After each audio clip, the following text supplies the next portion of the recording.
Resto Geek. Et maintenant, bienvenue dans votre émission Livres et JDR.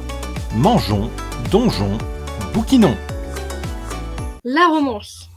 Avant même de parler de la romance en soi, c'est un des plus gros segments de l'édition mondiale.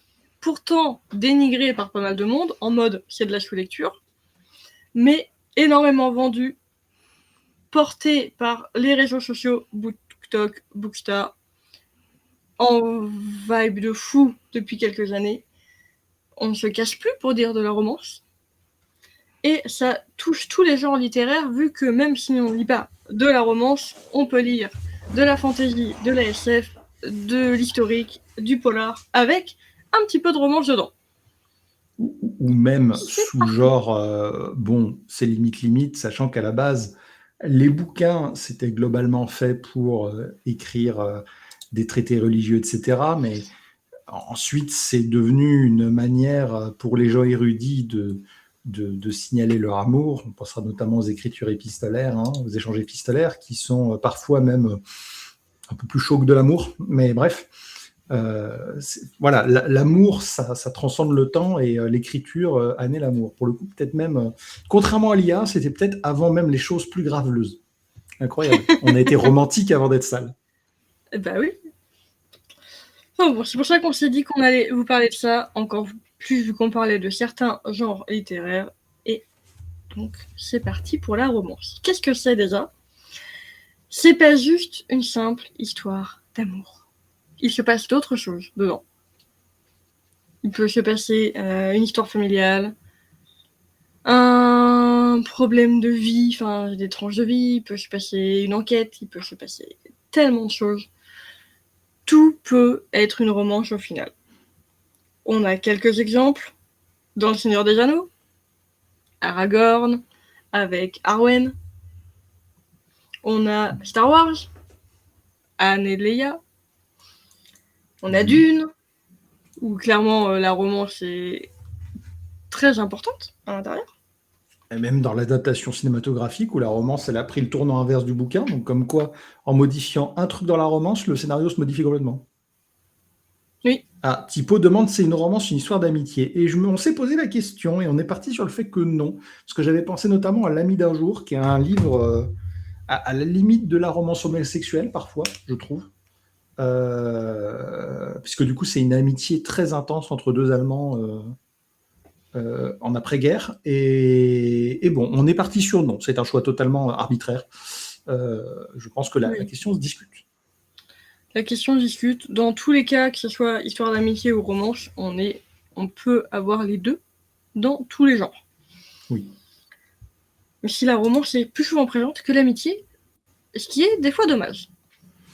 Et du coup, la romance, pour qu'elle se définisse, pour qu'on définisse un livre en tant que romance, en fait, il faut, dans le sens strict du genre littéraire, il faut que la relation amoureuse soit le centre du livre. Voilà, comme le dit Nighties, moi j'adore la SF, et il y a beaucoup de romances dans la SF, et ça ne constitue pas le cœur du livre. Donc la relation amoureuse au cœur de l'intrigue principale, ça en fait la romance. L'évolution du couple, c'est le moteur du récit, donc l'évolution du couple ou des relations entre les personnages amoureux, c'est un triangle ou quoi que ce soit. Et souvent, c'est soit une fin heureuse, soit au moins optimiste, et souvent centré sur la relation. Voilà. On dirait quelques contre-exemples, mais c'est principalement ça. Oui, ça arrive qu'une histoire d'amour finisse mal. Oui, bien sûr. Et on nous dit que la romance est une histoire d'amitié, Calcifire nous dit non, c'est de la bromance. On approuve. Oui, on aurait pu inclure l'amitié du trio, Harry Potter et même les créateurs de la carte du maraudeur. Oui, bien sûr, mais ensuite, par exemple, dans Harry Potter, justement, c'est un exemple, c'est que l'amitié du trio, c'est pas la thématique de Harry Potter. La thématique de Harry Potter, c'est Harry doit apprendre à affronter le mal qu'est Voldemort. C'est plus ça, la grande ligne rouge. Et on a même d'autres romances, en plus de l'amitié, dans Harry Potter. Oui, bien sûr. Par exemple, pour reprendre une couronne de ses d'épines, pour le coup, le livre aurait pu aborder ça dans la relation entre le personnage principal et son ombre, qui sont quasiment tout le temps ensemble, et qu'ont cette relation d'amour, mais c'est une relation d'amour familial. Ils ne sont pas du tout amoureux l'un de l'autre. Mais on sent clairement au cours de livre que c'est vraiment de l'amour qui les lie. Ils s'aiment mutuellement, sans avoir de pensée amoureuse, mais ils s'aiment, puisque du coup, ils se soutiennent mutuellement et risquent leur vie plusieurs fois, l'un et l'autre, pour se sauver. Donc ça, c'est une forme d'amour, de toute manière. Mais c'est pas le cœur du livre. C'est ça. Sans rentrer dans le détail de l'origine, on a quand même... La romance vient surtout des premiers romans sentimentaux du XVIIIe siècle, de certains auteurs considérés comme pionniers de la romance. Donc, je pense à Jane Austen, Orgueil et préjugés, Raison et sentiment, et tout le tintouin de ce qu'elle a écrit, sont quand même cultes et toujours lus à notre époque. Ce qui est une dinguerie, hein. Même si c'est un peu dur à lire, je trouve, mais c'est un avis purement personnel. Je suis fan d'Orgueil et préjugés, mais je comprends que ça n'a pas la même sensation que les romans actuels. Et forcément, les romans qui ont été popularisés au 19e, au 20e siècle, au niveau de la romance, qui arrivent au fur et à mesure et qui se popularisent de plus en plus, vu l'explosion du genre. Et pourquoi, justement, les lecteurs se tournent vers la romance? Pourquoi ça explose? Je ne sais pas si vous avez un avis dans le chat, mais ce qu'on peut retrouver régulièrement, c'est que ça permet de s'évader du quotidien. Clairement, les romans dans les bouquins, ça vend du rêve. On aimerait tous vivre ça.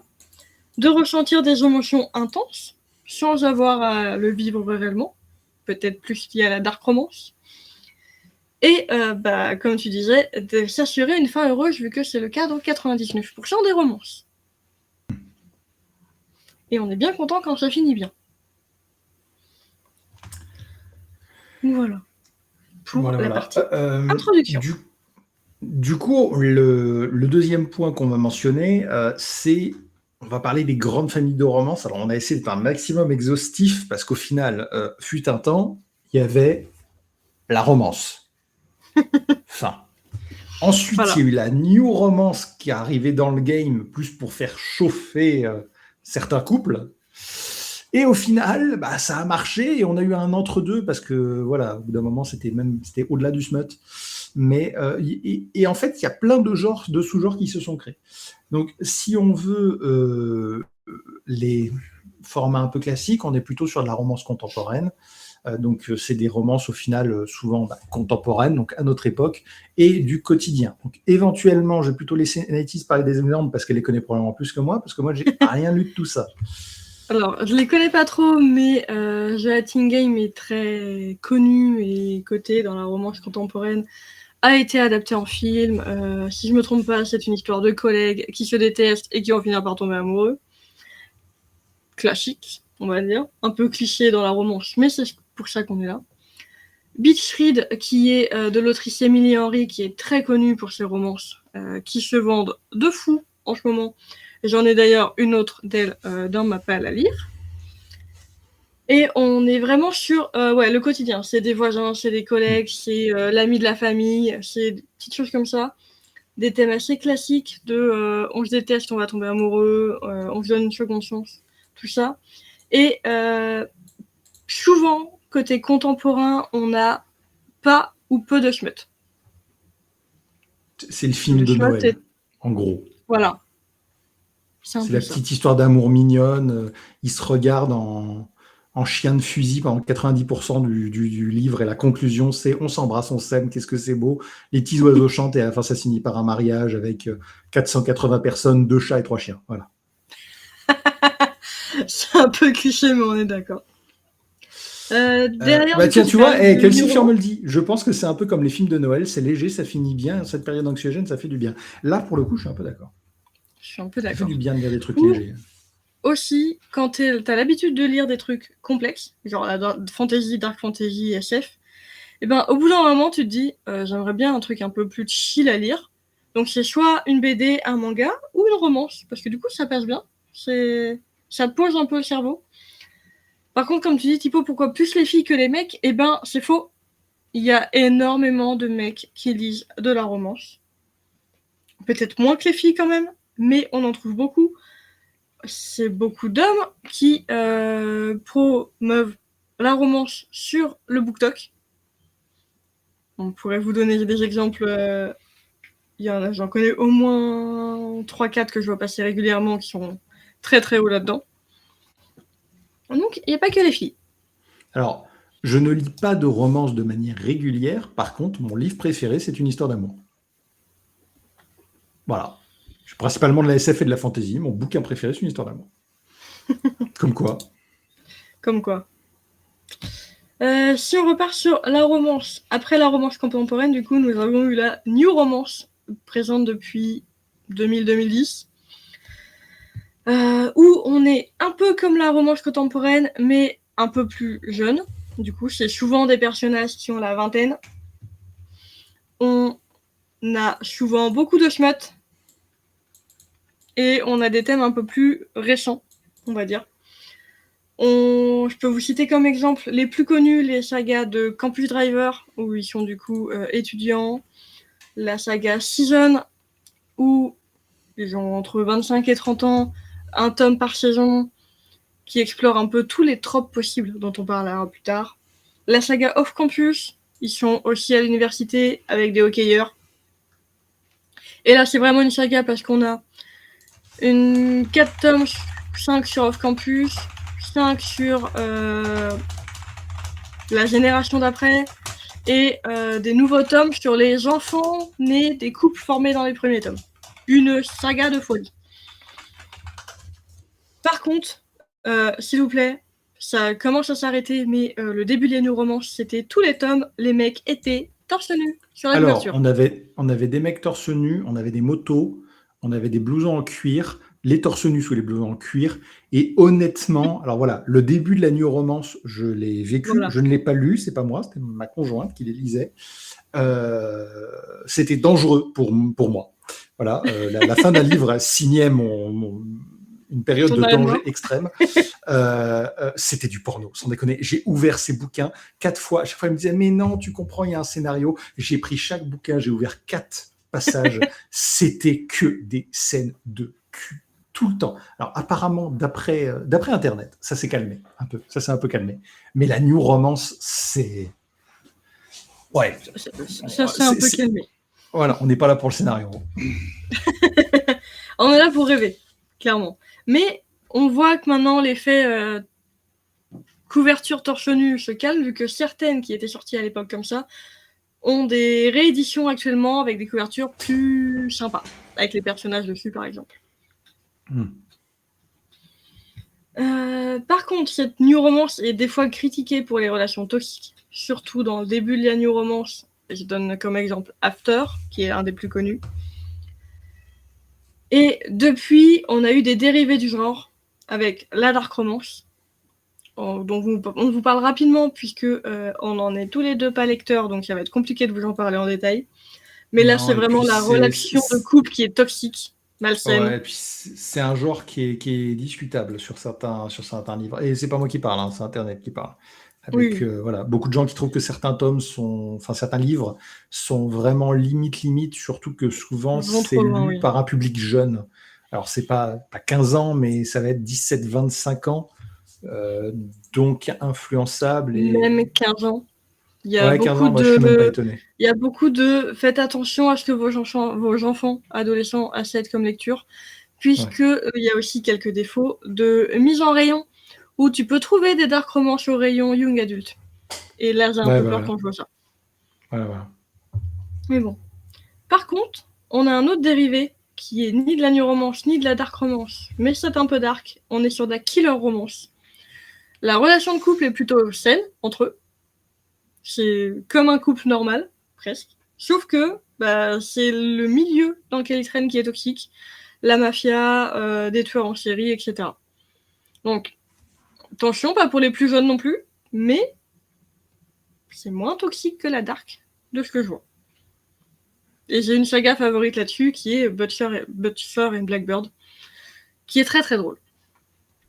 Et il y a une classification d'âge sur la dark romance, ou en tout cas des attention pour public averti, mais le problème c'est que les parents font pas forcément gaffe, comme pour les jeux vidéo, comme pour plein d'autres choses. Enfin bon. Passons.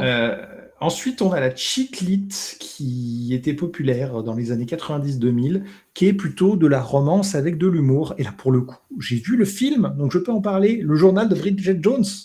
Ma mère m'a foutu devant ce truc. Bon, j'avoue, c'était drôle. C'était drôle.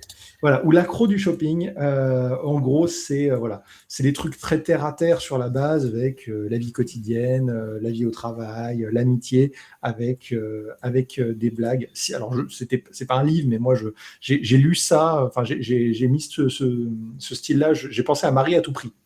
Voilà. Donc, et je ne sais pas si c'est un livre à l'origine, mais en tout cas, ça m'a fait penser à Marie à tout prix. C'est dans le même genre. Je suis pas sûre que ce soit un livre à la base, mais c'est vraiment le principe de... c'est la romance qui est un peu au centre quand même, mais sans se prendre la tête, avec un peu d'humour, avec des situations cocasses.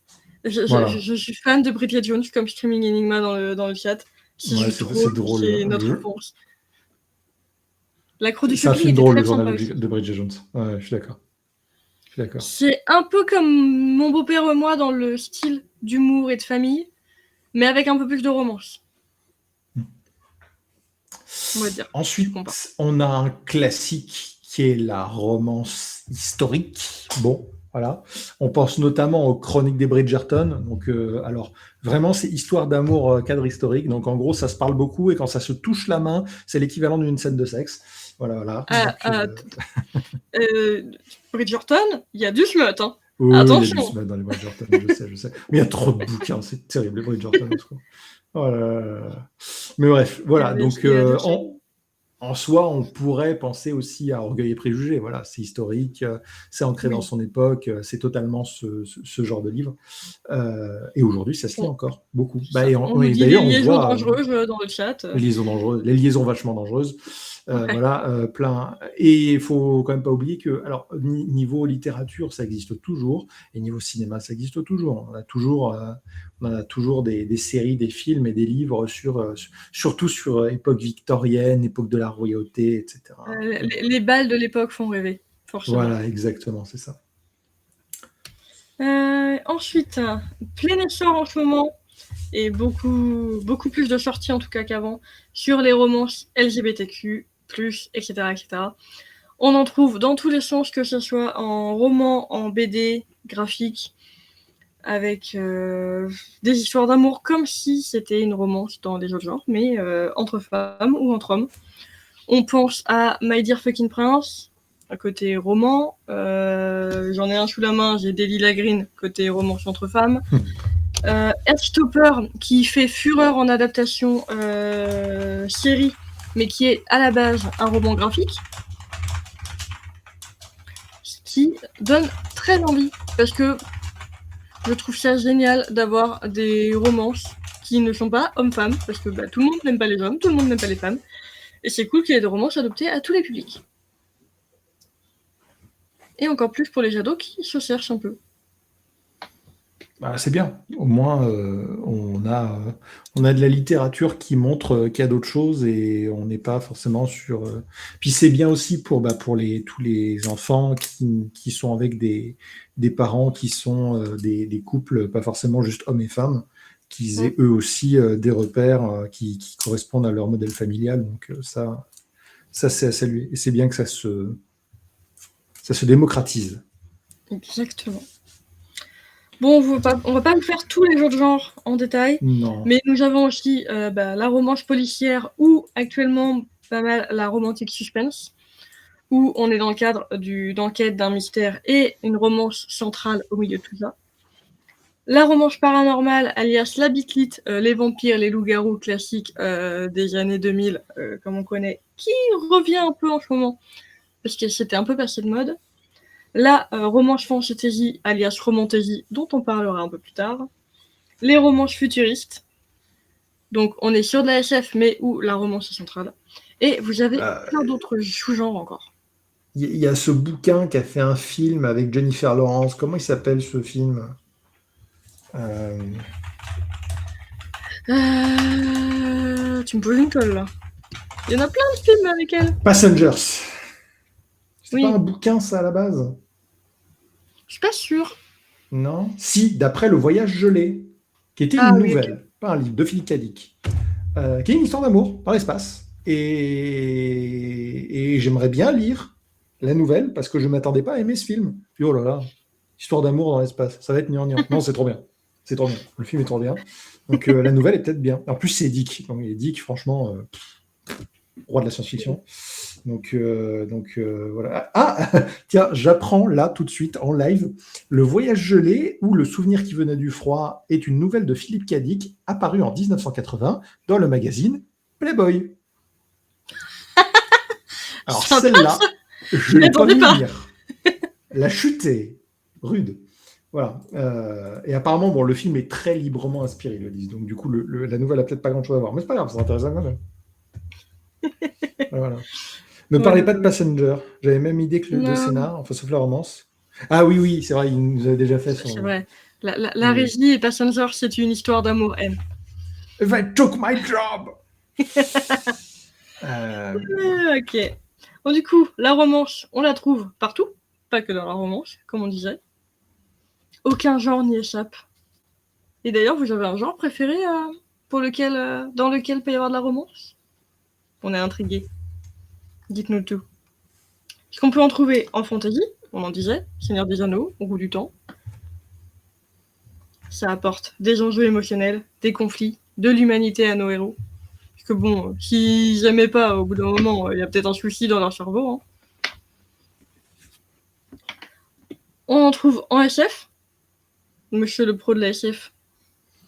Et il y en a, hein. Et puis et il y en a, et c'est pas à basse température la plupart du temps la science-fiction. Hein. Donc bon, mais non, il y en a beaucoup dans la science-fiction. Les relations humaines sont au centre de la science-fiction. Dune, au final, ça finit quasi en histoire d'amour. La trilogie du vide, c'est des relations humaines très compliquées avec des milliards de kilomètres qui les séparent tous. Et forcément, il y en a plusieurs qui s'aiment. Et il y en a même un qui a un harem, à la base. Et enfin voilà, La main gauche de la nuit, que j'avais trouvé aussi en science-fiction, qui est très centré histoire d'amour. Sur la partie science-fiction, il y a des choses intéressantes, puisque du coup, à se couper des barrières contemporaines ou historiques, on se pose la question comment on aime dans une société différente, comment devient le sentiment humain dans le futur, est-ce que c'est juste un exutoire? Cette question de l'exutoire est intéressante notamment parce que c'est le cas dans certaines œuvres de Pierre Bordage, qui parlent de presque la fin de l'humanité. Petit bonus personnel, voilà, parce que c'est rare de trouver dans la littérature de Warhammer 40 000 quelque chose d'intéressant, mais on a une relation particulière dans les livres d'Eisenhorn qui sont franchement des pépites, même si vous ne connaissez pas l'univers, c'est vraiment des bons livres, et qui rencontre une jeune femme qui s'appelle Elisabeth Béquin, avec qui il tombe amoureux. Le problème, c'est que lui est un psychique, donc un homme qui a des pouvoirs psychiques et dont le cerveau fonctionne différemment des autres. Et elle, c'est ce qu'on appelle une négative, donc une antipsychique, ce qui fait que dès que lui, il est près d'elle, il a un mal de crâne colossal, il peut à peine parler et il se sent pas bien du tout. Donc en fait, il est amoureux de quelqu'un qui le fait psychiquement souffrir. Et c'est une relation triste parce que le pire, c'est qu'ils savent plus d'une fois qu'ils s'aiment et ils sont terriblement tristes de ne pas pouvoir se toucher. Donc on peut avoir des relations humaines intéressantes, même dans un univers aussi centré sur la guerre que Warhammer 40 000. J'imagine, ouais. Et dans le chat, non, oui, il n'y a pas forcément de genre préféré. Par exemple, j'adore la dark fantasy, mais c'est pas mon genre préféré pour la romance. Je préfère lire une vraie romance que d'avoir de la romance en dark fantasy, par exemple. Oui, ensuite, il y a des styles. Là, tu me dis ça, je pense par exemple, je trouve qu'on est limite borderline avec ce roman d'amour incroyable, parce que oui, je maintiendrai que c'est un roman à la fois d'horreur, fantastique et d'amour, qui est Dracula, qui est quand même très dark, hein, parce que ça parle quand même d'un mec qui séduit la moitié de la planète. Enfin, la moitié de la planète, c'est pas vrai. Dans le petit écosystème que représentent les personnages, quasiment toutes les nanas tombent sur lui. C'est presque pas si le personnage principal, il voudrait pas finir dans son pied aussi. Et du coup, on est sur un séducteur, mais séducteur qui au final n'est pas complètement sans sentiment. Dracula, c'est une histoire d'amour au centre de tout ça, de Mina et d'Harker. Donc voilà, on peut avoir des univers sombres, torturés, fantastiques. Pour le coup, c'est un sacré mélange des genres, Dracula. Et puis, très bon bouquin tout court. La romance dans Titanic. Ouais, enfin, Titanic, bon. Moi aussi. Non, mais Ouais. je suis désolé, il y avait de la place sur ce truc à la fin. Genre, Ça, Non, on est d'accord. je suis désolé, tu peux pas venir avec moi. Probablement parce que tu es pauvre. Adieu, je vais me marier avec quelqu'un de riche. Par contre, tu niquais super bien. Mais salut. Ouais. Je suis désolé, c'est non. C'était très C'est drôle. non. C'est non. Bon. On trouve aussi de la romance dans l'horreur, dans les polars, comme tu disais du coup pour Dracula, pour l'horreur. Et le début du smut avec Conan le Barbare. Oui, alors ça c'est un truc qui m'est venu à l'esprit quand j'étais en train d'écrire ce qu'on a mis dans cet article. En fait, c'est clairement du smut parce que Conan le Barbare, donc Robert E. Howard, il voulait écrire des histoires d'aventure avec son Conan le Barbare. On parle quand même d'un barbare huilé de 250 kilos. Et du coup, à la base, c'était censé être un mec costaud, etc. Sauf que, après les premières nouvelles qui ont un succès fou, les éditeurs se sont dit, OK, on a un barbare sexy de 250 kilos, il faut qu'il montre qu'il a de la testostérone, rajoutez-nous des filles. Et donc, ce qui est rigolo, c'est qu'on voit quand Howard écrit des femmes, qui sont souvent des personnages, alors séducteurs, mais du coup des séductrices qui sont moins fortes physiquement que Conan, mais qui sont plus intelligentes, manipulatrices, certaines sorcières. Et quand c'est les éditeurs qui le forcent à mettre des personnages, c'est des nanas complètement décérébrées qui sont là pour courir à moitié nues et se faire tringler par le barbare. C'est incroyable, les deux se voient complètement. Voilà. Et du coup, ça se voit que c'était forcé. Mais oui, il y avait des scènes chaudes de Conan avec moult indigènes. Pour montrer que c'était un barbare viril, une autre époque, hein, fort heureusement. Conan le barbare, ça se lit très bien, c'est très très bien. Par contre, s'il vous plaît, faites l'effort de vous remettre dans le contexte. Aujourd'hui, humainement, c'est pas très cool à lire. Ouais. Surtout ces fameuses nouvelles où il était forcé, genre d'où étaient les femmes parce qu'il fallait mettre des femmes à poil. Bref. Mais oui, du coup, on avait, je trouve, une espèce de proto-littérature érotique et centrée, ironiquement, plutôt sur les hommes. Puisque du coup, c'était les femmes qui étaient très décrites, avec cet homme, ce barbare saillant. Oui, moi, j'adore m'identifier à un barbare de 250 kilos. Voilà. Bon, je pense que j'ai pas le physique de Conan, hein, clairement pas. Bref. Et je trouve que c'est aussi quelque chose qu'on trouve beaucoup dans les comics. Enfin, si on prend mon super-héros préféré, Peter Parker, son amour avec MJ, il est central dans quasiment tout Spider-Man. Ou que ce soit avec Gwen Stacy, à la mort, dans l'arc de la mort de Spider-Man et de sa renaissance, la moitié du comics, c'est Peter qui passe ses derniers moments d'amour en préparant sa mort de son cancer. Et c'est juste beau à voir. Et comme je l'avais montré si vous regardez cette super bande-annonce en réel, il y a un comics MJ M Spider-Man, et il est très très bien. Il parle, du coup, c'est des moments de vie entre Spidey et MJ, et c'est cool comme tout. Et là, je parle de ces deux persos-là parce que je les aime, mais Iron Man, il a son histoire d'amour. Je tiens à rappeler que Captain America, dans les films, l'intérêt pour lequel il retourne dans le temps, c'est parce qu'il veut retrouver l'amour de sa vie, etc. etc. L'amour est au centre des comics, très souvent. C'est vrai. On est d'accord. On parle un peu plus en détail de romantasy, puisque c'est le genre qui a explosé récemment. Alors là, c'est ton territoire. C'est mon territoire, parce que j'en lis pas mal. D'ailleurs, est-ce que vous en lisez, vous, de votre côté? Ou est-ce que vous préférez lire la fantasy d'un côté et la romance de l'autre? En tout cas, moi, j'aime bien lire la romance, j'aime bien lire la fantasy, et j'aime bien lire la romantasy. Parce que je trouve ça cool, le mélange. Mais, il faut faire attention. Puisque, en romantasy, on est censé avoir une relation centrale, une relation amoureuse, et un univers fantasy. Donc, ils peuvent sauver le monde, il n'y a aucun souci, mais il faut quand même que la romance soit centrale. Sinon, c'est une fantasy. Attention à ceux qui vendent de la romantasy, qui est quand même plus de la fantasy. Je tenais à le souligner. Mais le succès est fou, lié BookTok, Bookstar, puis le bouche à oreille. Et ça fait plaisir d'avoir des héroïnes fortes. Puisqu'au final, on a des romances en romantasy où on a des héroïnes badass qui chevauchent des dragons, qui sont ultra fortes et qui font rêver tout le monde. Des grandes séries aussi. Contrairement aux romans, où c'est souvent un unique tome, là, on peut se faire plaisir avec une saga. On pense au succès connu de fou comme Un palais d'épines de rose, alias Akotar, Full Swing, Le pont des tempêtes, Le sang et la cendre, où vous verriez le nombre d'édits BookTok, Booksta, où tout le monde dit vas-y, je me mets au sport, je veux être aussi forte que l'héroïne de cette saga. C'est pour ça que je vais au sport. Pause technique, on n'a pas une panne de live. J'ai une erreur réseau sur mon. Non, c'est bon, c'est Non, reparti. c'est Excusez-moi, bon. tout va bien. Non, ça devait être Vaut mieux prévenir. Oui, vaut mieux prévenir, exactement, c'est pour ça. Mais Voilà. et au final, alors, bon, c'est pas vraiment de la romantaisie, mais parce que c'est pas. Alors,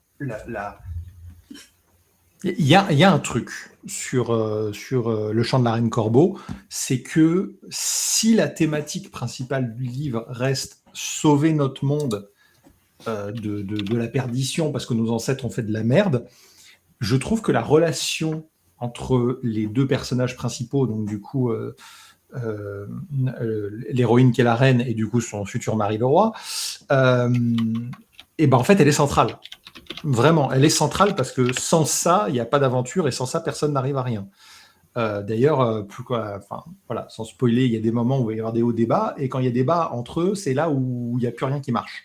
Donc au final, elle est motrice cette relation. Et en fait, voilà, j'ai beau être un mec, j'ai adoré bouquiner ça parce qu'en fait cette relation, elle est super cool parce qu'elle est très humaine. Enfin, toi aussi, tu vis ton monde. Ça arrive, je pense que ça arrive à la majorité des gens. Tu rencontres un collègue, un ami, et au final, tu te rends compte qu'il y a un peu plus, et au final, ça te motive. C'est ça qui nous fait notre carburant. Et voilà, c'est humain. Donc au final, on a envie de retrouver un peu ça à travers les autres. Et moi, j'ai trouvé que avoir une relation amoureuse au centre d'un roman, mais qui arrive à faire autre chose avec que juste de dire oui, c'est deux personnes qui s'aiment, c'est super intéressant. Et quand c'est bien écrit, c'est cool. D'ailleurs, Le sang et la cendre, je voulais le lire parce qu'il avait l'air un peu dans le même genre. Mais au final, tu pas peux du tenter. Non, tu peux tenter, mais je pense que ça va moins te plaire. Ouais. Mais... Non, mais on en avait déjà discuté du sang et de la cendre parce que j'étais pas sûr, et quand tu m'as décrit ensuite, tu m'as dit, j'étais en mode Ouais. Moi j'aime beaucoup, mais c'est quand même beaucoup plus romance centrale que. Ouais, je me souviens qu'on avait déjà eu cette La Reine discussion. Corbeau. Ouais. Enfin bon, en tout cas, c'est un genre qui explose, qu'on aime beaucoup, mais on veut de la vraie romantaisie avec une vraie romance bien construite et qui va avec l'univers. Pas juste une romance et vite fait derrière, en fait, c'est des elfes. Ça, je m'en fous un peu. Vite fait derrière, en fait, c'est des elfes. Elle est pas mal, là. Non, mais c'est que des fois, juste l'univers, il sert à rien. Tu pourrais être dans le monde normal, ça changerait rien. Ouais. Faut quand même que l'univers fantasy Voilà, derrière si ton univers fantasy, il est pas intriguant et te donne pas envie, autant foutre ça dans la vie de tous les jours. C'est ça. Pour finir, on vous parle des différents tropes. D'ailleurs, si vous avez votre top 3, on veut bien le savoir. Parce qu'on en a noté quelques-uns qu'on aime beaucoup. Plutôt quelques, j'aime beaucoup.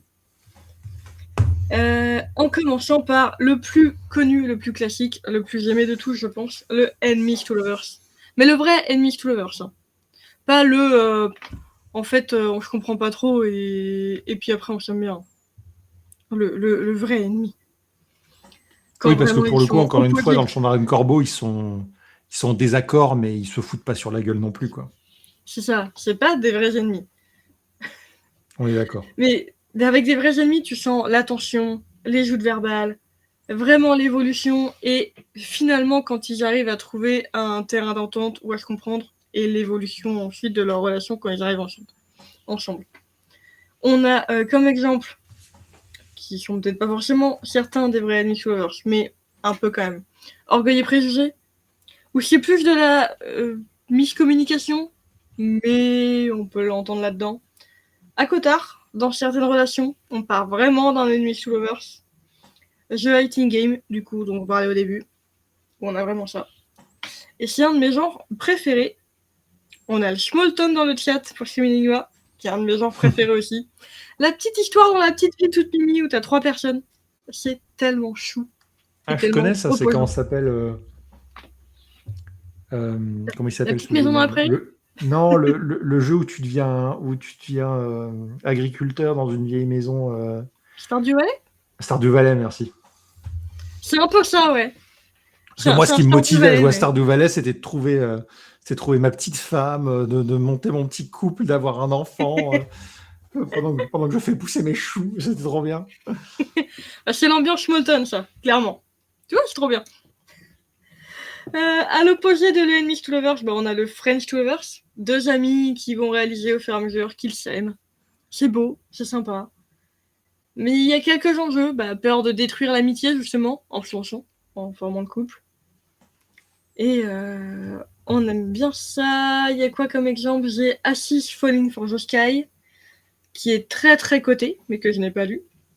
Je Cheat It, qui est plutôt dans la chiclite, justement. Plutôt romance un peu comique. Un mélange du romance et chiclite, qui est assez sympa. Nous avons aussi les secondes chances, bien sûr. J'adore tout. T'es sérieux? J'ai pas fini ma blague. Vas-y, je te laisse finir. Du coup, la seconde chance, où c'est 2 anciens amoureux qui se retrouvent des années plus tard. Pourquoi ils sont séparés? Pourquoi ça marcherait maintenant? Est-ce qu'ils peuvent se pardonner? C'est très intéressant à lire. Voire même des fois, le seconde chance, c'est l'histoire du livre pour qu'au final, ils se remettent pas ensemble. Ils ont tenté, mais ça marchera pas la deuxième fois, c'est vraiment fini. Ah, bah la plupart du temps, Ça ça marche arrive. pas, c'est réaliste de le dire. Hein. C'est ça. Mais souvent, dans ce trope-là, ça marche. Petit exemple, Un été pour te retrouver, le tome 2 de la saga Off Campus, The Mistake. Nous avons le slow burn, quand la relation prend son temps, quand tu as l'attention pendant 500 pages avant le premier câlin, même pas le premier smack. Et là, tu fais... Tu mets des plombes, 3 bouquins juste pour qu'ils s'embrassent. Au bout d'un moment, t'en as marre. Au bout d'un moment, t'en as marre. Mais la tension est vraiment cool. Donc, c'est sympa aussi.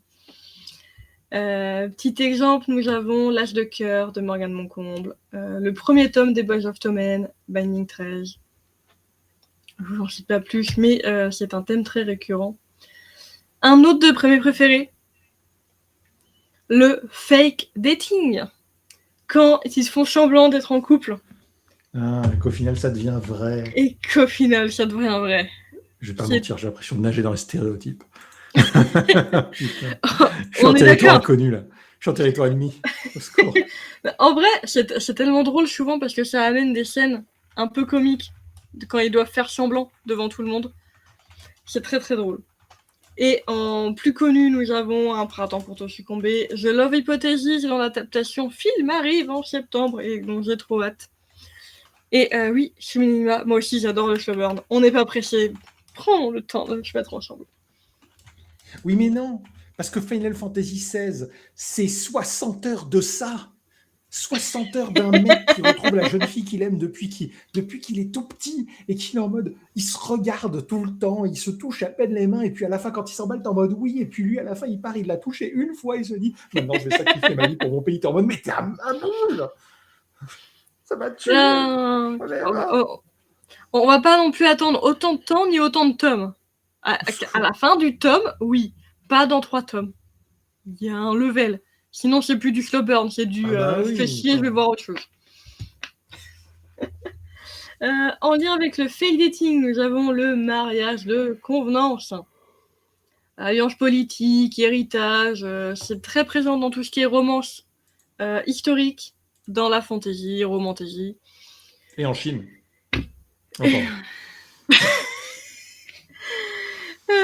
Dans la mythologie, dans plein de choses comme ça.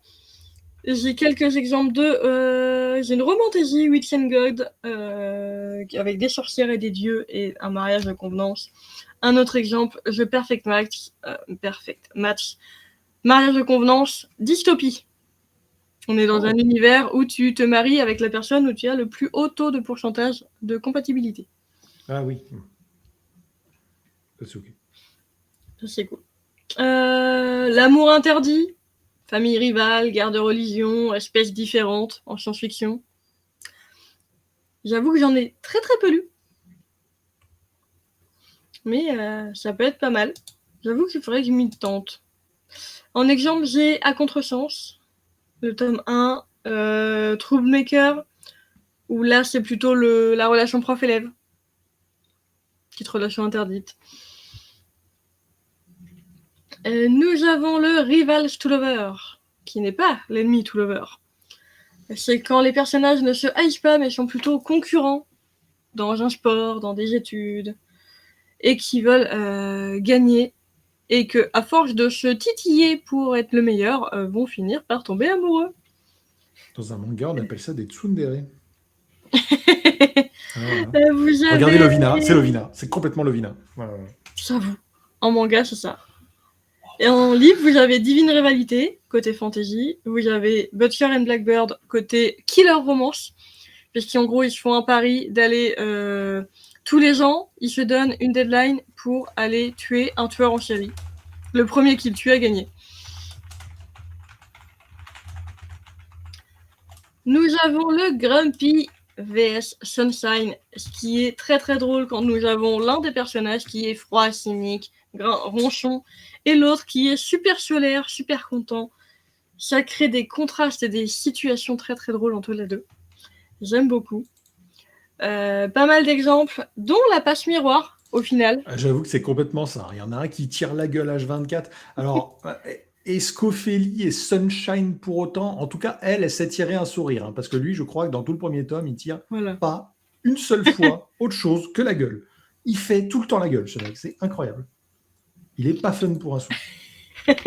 Nous avons un exemple dans le chat. Sonata, tu es Grumpy et Calcifier et Sunshine. Ouais, c'est un peu vrai quand même. Pas mal d'autres exemples. Icebreaker côté romance, Assistant to the Villain côté romantégie. Autre trope, en tout cas presque un mème, le one bed, le un lit. Quand, lors d'un voyage, d'une mission, nos héros découvrent qu'il ne reste qu'une chambre d'hôtel. Une chambre à l'auberge. Et un unique lit. C'est pas un scénario, ça. Moi, ça m'arrive dans la vraie vie, je dors sur le canapé, quoi. T'es pas un barbare. Oh, putain. Oh là là. En vrai, c'est très très drôle. Ça va beaucoup. Vas-y. Ouais, j'ai rematé, alors je crois que c'est Je peux entendre l'océan, un des premiers films de Miyazaki, qui était plus un court-métrage qu'un film.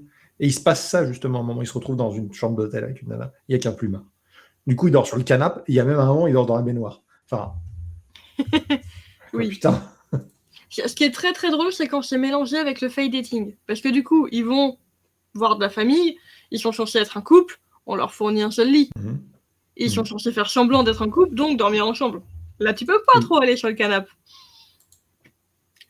Du coup, c'est le mélange qui va bien ensemble.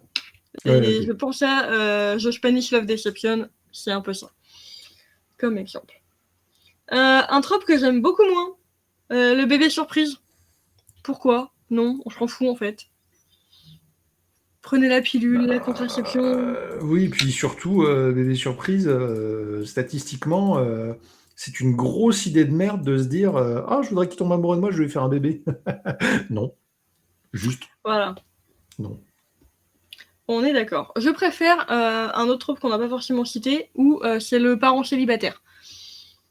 Ça génère souvent des situations comiques quand l'autre personne est présentée à l'enfant, qui, entre 4 et 10 ans, c'est très très drôle.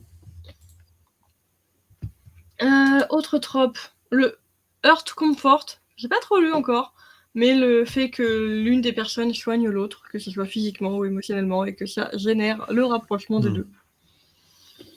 J'ai un exemple sur le bout de la langue, mais je l'ai plus. Tant pis. Ouais, mais j'en avais pas non plus. Ça reviendra peut-être plus tard. Oui. La proximité forcée, très connue aussi en romantasy ou en dark romance. Les personnages sont obligés de vivre ensemble, travailler ensemble, H24, et au bout d'un moment, soit tu te tapes sur le système, soit tu couches avec. Voilà. Par exemple, dark romance, tous les dimanches, Tipo et Stalas sont sur Discord. Moi, je pense qu'il se passe un truc. C'est de la bromance, ça, on a dit. Nous avons le bodyguard romance. C'est un thème à part entière, vu que nous avons carrément des sagas. C'est une saga qui s'appelle Bodyguard. d'autres livres dans le même thème où du coup un personnage est le garde du corps ou doit protéger l'autre. Et bah ça va finir par les rapprocher. C'est plutôt sympa quand c'est bien amené. J'en ai pas lu beaucoup. J'en ai un dans ma pile à lire qui s'appelle Acharnel, en mode dystopie et proximité forcée garde du corps. À voir ce que ça va donner. Un autre trope d'identité secrète. L'un des personnages cache qui il est. Et quand la vérité éclate, attention, ça va tout changer dans la relation entre les deux protagonistes. Et puis Ça, plein c'est d'autres... plus une décision scénaristique que... Oui, Ouais, pourquoi pas. mais c'est un peu connu, donc c'est devenu un trope maintenant. Et nous en avons d'autres, du coup, on a déjà cité le Schmolton, le Headgap, le truc que je déteste. Non, une meuf de 18 et un mec de 50 ans, non, que ce soit en bouquin ou dans la vraie vie, j'ai du mal à tolérer. Alors, pour le coup, il se trouve que j'ai connu ça dans la vraie vie. Voilà. Mais c'était pas dingue. Mais bref, voilà, j'ai ça. connu Le des seul gens. endroit où- Mais voilà. La dame Le avait seul 20 endroit ans, le où monsieur je il en avait tolère, 50. ouais. Le seul endroit où je tolère, c'est dans la fantasy romantasy ou quand bah, c'est un vampire de 500 ans. Et... Oui, j'allais dire, voilà, un dragon, un vampire, etc. Voilà, ça passe un peu mieux que dans la vie réelle. Nous avons les âmes sœurs, les triangles amoureux, il tombe amoureux en premier et plus fort. Ça, c'est très sympa aussi. Les found family, quand ça forme une petite famille, des amis, le meilleur ami du frère, etc., etc., etc. Vous en avez pour tous les goûts, tous les genres. Il y a de quoi faire et il y a des mélanges qui vont mieux ensemble que d'autres. Il n'y a pas de romance niaise. Pas trop. Il y en a des romances Il y en a. niaises. Non, mais Mais- en fait, ce que tu n'as pas compris, Tipo, c'est que dans tout ce qu'elle vient de citer, 90% des bouquins, c'est des romances niaises. Tu vois? À part quelques exceptions, genre par exemple la passe miroir, la romance est dedans, c'est pas le centre du livre. Le centre du livre, c'est un complot politique et la manipulation d'une famille pour. Et c'est pas parce que c'est le centre voilà. du livre que c'est niais. Non, je dis pas que c'est niais, justement. Le passe miroir, c'est pas niais. Il n'y a pas du tout. Par contre, un livre qui s'appelle I'm Not Your Soulmate, ça pue la niaiserie à 500 km. Et en fait, pas du tout. Puisque c'est une dystopie et que ils vont se battre pour faire en sorte que justement les gens ne soient plus obligés de se marier suite à leur pourcentage de compatibilité. Par exemple. Faut faire attention en niais et pas niais. Et bien sûr, nous avons le trope romance de Noël. J'ai oublié d'en parler, mais romance de Noël, c'est un truc à part entière. Ça, c'est un truc qui me donne envie de me fracasser la tête contre un mur. Ah là là. Ah putain. En vrai, moi j'aime bien les films de Noël. Hein. Non, mais. Calcifir a réussi à m'en montrer un qui est bien. Mais sinon, les films de Noël, ma mère en a regardé tellement que je vois les scénarios venir à 500 km. C'est un truc de fou. Ah là là, mais oui, c'est une fille de la ville, elle est avocate, et son mec, il est possessif. Du coup, elle retourne dans la vieille ville de campagne pour retrouver un peu l'air. Et bien entendu, qu'elle retombe sur le beau jeune homme très musclé, qui est en chemise de bûcheron, bien sûr, qui se balade avec un café à 40 balles. Et puis, oh mince, je t'ai percuté. Oh non, j'ai détruit ta chemise, etc. Oh, bah, faudrait qu'on se revoie pour que tu te fasses pardonner. Oh là là là là là là là. Vous voyez? En vrai, c'est trop bien, ça vide la tête. Mais il y a des romances de Noël plutôt encore mieux. Je pense à... Putain, j'ai perdu son nom. The Holiday. Qui est juste une pépite avec Jack Black dedans. Bruh. Ouais. Ouais, mais c'est pour ça que c'est incroyable, c'est parce qu'il y a Jack Black. Pas que pour ça, mais voilà. Il y a Jack Black ou rien, quoi. Mais il y a films de Noël et romances de Noël, comme l'oublie Tipo. Les films de Noël, tu peux avoir d'autres choses. Plus axés Noël et moins romance, comme les Gremlins. Même si les Gremlins sont vieillis, moi je trouve. Ouais, alors, les Gremlins, c'est un exemple bâtard parce que c'est pas du tout un film de Noël. C'est un film noëlo-horrifique. C'est quand même un film qui était fait pour faire flipper. Donc, c'est un film qui comme l'étrange Noël de Monsieur Jack, hein. C'est oui, pas trop exactement. Noël, mais c'est pas trop Halloween. Ouais, exactement, qui est pas un vrai film de Noël, tout à fait. Enfin bon, on fera peut-être un débat film de Noël plus tard, une autre fois, ou romance de Noël, on verra. J'espère que ça vous y a plu. En tout cas, on a bien dit que la romance, c'est pour tout le monde, dans tous les genres, dans tous les styles différents, vous avez au moins une romance qui peut vous plaire, je pense, parmi tout ce qui existe. Tellement il y a de choix possibles. Au moins. Au moins. Parce que de toute façon, même si vous n'aimez pas lire de la romance au total, il y aura forcément un livre dans lequel il y aura au moins une scène d'amour, enfin une histoire d'amour en fond, ou que ça serve le scénario. De toute façon, au bout d'un moment, c'est humain. Et bon, on peut détester ça viscéralement, mais je pense que la majorité des gens n'ont rien contre un récit qui avance à grand renfort d'histoire d'amour, ne serait-ce que pour donner de l'épaisseur au personnage. Voilà, si on prend Dune, qui est quand même un conflit politique interstellaire sur plusieurs milliers d'années, les histoires d'amour déjà permettent de perpétrer la lignée, parce qu'au final, les Atreides, quand même, ils s'aiment globalement, c'est pas que des mélanges politiques, et surtout, c'est des soutiens. Paul Atreides, il n'aurait pas réussi s'il n'avait pas aimé Chani et qu'il lui avait pas bien montré. Donc, Donc, pas de thème film de Noël dans Tardis. Eh ben si, je suis désolé, il va falloir faire à Noël, il faudra faire un Tardis spécial Noël. Voilà. Oui. On appellera ça le Tardis du Docteur. Parce que c'était l'épisode du Docteur. Ouais, c'est ça, c'était l'épisode du Docteur. Le jour du Docteur. On appellera ça le jour de Tardis. Moi, je dis vendu. On vendra ça à Stavas. Bon, sur ce, on a fini. Un petit dernier mot. Villebrequin. Tu l'as pas déjà dit la dernière fois? C'était Villebrequin que j'avais dit, merde. Ok. Onomatopée. Ah, je préfère. Eh ben, moi, je veux dire celui que tu avais écrit dans le dossier. Au secours. En un seul mot. En effet. Et ben voilà, c'était notre dossier romance. Peut-être que la prochaine fois, nous parlerons peut-être plus de JDR, puisque ça fait plusieurs dossiers qu'on fait sur les livres. Il est peut-être temps de changer. En tout cas, portez-vous bien. Passez tous une bonne soirée. Et sur ce... Dépensez votre argent. Non, allez acheter des livres. Et allez dormir. Acheter des livres, voilà. Mais là, si je lis un truc, je vais m'endormir. C'est mort. C'est mort. Il est beaucoup trop tard. Ouais. Bon allez, bonne nuit tout le monde. Bonne soirée. À la prochaine. Bonne nuit. Au revoir à tous.